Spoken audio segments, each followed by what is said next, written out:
કઈ તમે જે જગ્યા પર આવ્યા એ જગ્યા પર અહીંયા મસ્ત લોકેશન છે, અહીંયા ડેમ આવેલો છે, તો ડેમ બતાવું તમને. જોઈ શકો છો સામે ડેમ. તો મસ્ત લોકેશન ની અંદર અહીંયા લાકડા લેવા માટે આવ્યા છીએ. હું, મમ્મી અને બે ભાઈ અને એક બીજા ભાઈ છે, એટલે 3-4 જણા આવીએ છીએ અમે. અહીંયાથી ઓલા મમ્મી જાય અને પાછળ એક ભાઈ છે, ત્યાં લાકડા ભરવાના છે આપણે. અને અહીંયા સામે ડેમનો વ્યૂ જોઈ શકો છો, કેટલો મસ્ત વ્યૂ છે. અહીં કઈથી ભરવાના છે એવું કહે છે ભાઈ. ત્યાં ડેમ જોઈ શકો છો, ડેમ. પાછળ ટ્રેક્ટર આવે છે, ટ્રેક્ટર આવે એટલે જલ્દી જલ્દી આપણે અહીંયા કામ પતાવશું. કામની અંદર વ્લોગ શૂટ થાય ના શૂટ ખબર નહીં, પરંતુ જેટલો બને એટલો હું શૂટ કરીશ. તો ચલો કામ કરીએ અને જલ્દીથી ઘરે જઈશું. આજે ઘરે જઈને બીજું એક કામ છે આપણે, તો એ તમને ઘરે જઈને બતાવીશ. તો ચલો અહીંયા ટ્રેક્ટર આવે છે, ટ્રેક્ટર આવે એટલે આપણે લાકડા પહેલાં ભરી લઈએ. પરંતુ અહીંયા મસ્ત નેચરલ છે, બધું ગોળ ગોળ ગોળ ગોળ ગોળ કેટલું લીલુંછમ છે, એમ મજા આવે છે એકદમ. તો થોડા ટાઈમ પછી આપણે અહીંયા ડેમનો વ્લોગ્સ બનાવશું, બરાબર. તો ચલો અહીંયા તો પહેલાં કામ પતાવી દઈએ.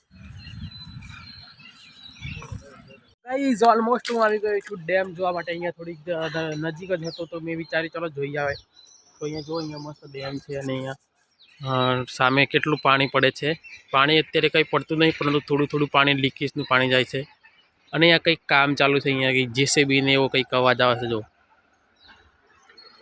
અહીંયા નજીકમાં જ લાકડા ભરવા માટે આવ્યા હતા, તો લગભગ થોડુંક જ નજીક હતું. મેં ફ્રેન્ડ્સ હવે આપણે ટ્રેક્ટર આવી ગયું છે, એટલે અહીંયાથી કામ કરવા માટે જઈશું. ફટાફટ લાકડા ભરી દઈએ અને પછી ઘરે જઈશું. તો અહીંયા મને સારો વ્યૂ લાગ્યો, એટલા માટે હું જલ્દીથી અહીંયા જોવા માટે આવ્યો. અને અહીંયા એક મસ્ત કામ ચાલે છે, એટલે અહીંયા સ્ટુડન્ટ જેવું કંઈક કર્યું છે. અને અહીંયા છે વડનું ઝાડ, તો કેટલું મસ્ત ઝાડ છે અને આવી જગ્યા પર છે, એટલે અહીંયા કંઈ ઓટલો બોટલો નહીં બનાવેલો. બાકી આવું ઝાડ મળવા ક્યાંથી? આવી ઝાડ મને બહુ પસંદ આવ્યું. અને જો તમને પણ શાયદ ગમતું હશે, કેટલું મસ્ત ઝાડ છે. આવું વડનું ઝાડ મેં લગભગ પહેલી વાર જોયું છે. બહુ બધા જગ્યાએ જોયું છે, પણ આટલું મોટું ઝાડ નહીં જોયું. પહેલી વાર જોયું છે લાઈફની અંદર. તો ગાઈઝ તમે અહીંયા ઝાડ જોઈ શકો છો, આ ઝાડ છે અને આ ઝાડને કટિંગ કરી નાખ્યું છે. લગભગ 1 મહિના જેવું થઈ ગયું હશે. અને અહીંયા તમે પાણી જોઈ શકો છો, કેટલું બધું પાણી અહીંયા આવ્યું છે અને હિવાળી પણ લાગી ગઈ છે. વિચાર કરો કેટલું બધું આ ઝાડ પાણી જમીનમાંથી ખેંચતું હશે. અહીંયા હિવાળી પણ આવી ગઈ છે, વિચાર કરો જરા. તો આવું બધું જોવું હોય તો આપણે પ્રકૃતિમાં આવે ત્યારે જ આવું બધું જોવા મળે છે. અને મને આવું બધું જોવાનું બહુ મજા આવે છે, કેટલું મસ્ત છે. અહીંયા હું સ્પેશિયલ જોવા માટે આવ્યો હતો. લગભગ એ ઝાડને એટલું બધું પાણી પડે છે અહીંયાથી ઉપરથી, કે કંઈક બોરમાંથી મોટરમાંથી પાણી આવતું ને એવું લાગે છે. જોઈ શકો તો હિવાળી આવી ગઈ છે, કેટલું બધું પાણી અહીંયાથી આવતું છે ત્યારે હિવાળી આવે.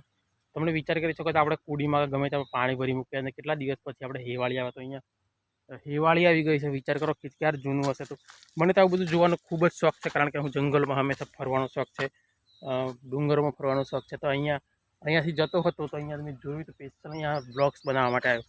આવું બધું જોવાનો મને બહુ ખૂબ શોખ છે.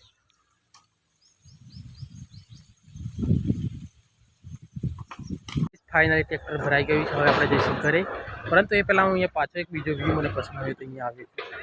તો અહીંયા તમે વ્યૂ જોઈ શકો છો, પાછળ મોટો બ્રિજ છે અને અહીંયા ભાદર નદીનું પાણી જાય છે. તો એ વ્યૂ મને ગમ્યો, એટલા માટે પાછું અહીંયા આવ્યું. તો જોઈ શકો તો અહીંયા કંઈક કામ ચાલુ છે ને તે જોવા માટે આવ્યો. તો એ મશીનનો અવાજ આવતો હતો, પરંતુ અહીંયા બહુ બધા ઝાડ છે ને એટલે કંઈક દેખાતું નથી. તો ચલો હવે ટ્રેક્ટર ભરાઈ ગયું છે, એટલે આપણે જલ્દીથી ઘરે જઈશું. નેક્સ્ટ ટાઈમ હું અહીંયા ફરવા માટે આવીશ, એટલે આમ બ્રિજ અને ડેમનો વ્લોગ્સ હંમેશા માટે બનાવીશ અને તમને પણ બતાવીશ. તો અહીંયા બ્રિજ બનતો એ વખતે ત્યારે પૂરાનું કામ થયું છે, ત્યારે અહીંયા મોટા મોટા ચટ્ટાનો પડી છે, જોઈ શકો તમે. આગળ સળિયા છે, અહીંયા પણ કંઈક એક પ્રકારનું એ બ્રિજ અને કંઈક ડેમનું કામ ચાલતું હતું, ત્યારે આ બધા ચટ્ટાનો અહીંયા પડી છે અલગ અલગ. તો ચલો હવે તો કામ પતી ગયું છે, તો જલ્દીથી ઘરે જઈએ. તો આવી ગયો છું ઘરે, અને ઘરે આવીને પણ અહીંયા ખેતરમાં આવ્યો છું. ખેતરમાં પાણી વાળવા માટે અહીંયા તો તમે જોઈ શકો છો પાણી જાય છે અને બગલા પક્ષીઓ તમે દેખાતા હશે. તો ચલો હવે અહીંયા કામ પતે એટલે આપણે ઘરે જઈશું, અને ઘરે જઈશું હવે ડેરી જવાનો ટાઈમ થઈ ગયો છે. ડેરીમાં જઈશું સવારે વહેલા. ડેરીમાંથી જેવા આવ્યા આપણે લાકડા ભરવા માટે ગયા હતા, લાકડા તો ઓલરેડી ભરીને આવી ગયા છીએ. તો હવે કામ કરીએ ખેતરની અંદર પાણી વાળું, પછી ઘરે જઈશ. પછી પાછા ઘરે આવીને આરામ કરશું. તો ચલો વ્લોગ્સ પછી એડિટિંગ કરવાનું ચાલુ કરવાનું છે, કારણ કે ડેરીમાં જઈને અહીંયા પછી આપણે વ્લોગ્સ એડિટિંગ કરીને સવારે 7 વાગે અપલોડ કરીશું. તો ચલો કામ પતાવી દઈએ પહેલાં. તો ભાઈ અત્યારે વાગે છે સાંજના 7. તો અત્યારે ફાઇનલ હું ડેરીમાંથી ઘરે આવી ગયો છું અને ભોજન મસ્ત કરી લીધું છે.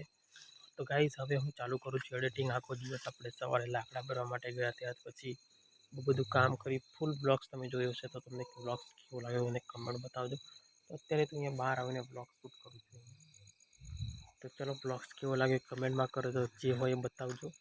અને આગળ આગળ ઉમ્મીદ વધારતા રહેજો, કારણ કે હું એવરીડે બ્લોગ્સ બનાવું છું. તો કંઈક તો સારું તમે કમેન્ટ કરજો, કારણ કે મને સારું લાગે. બરાબર, તો ચલો મળશું કાલે આપણે એક નવા બ્લોગ સાથે. ત્યાં સુધી બાય.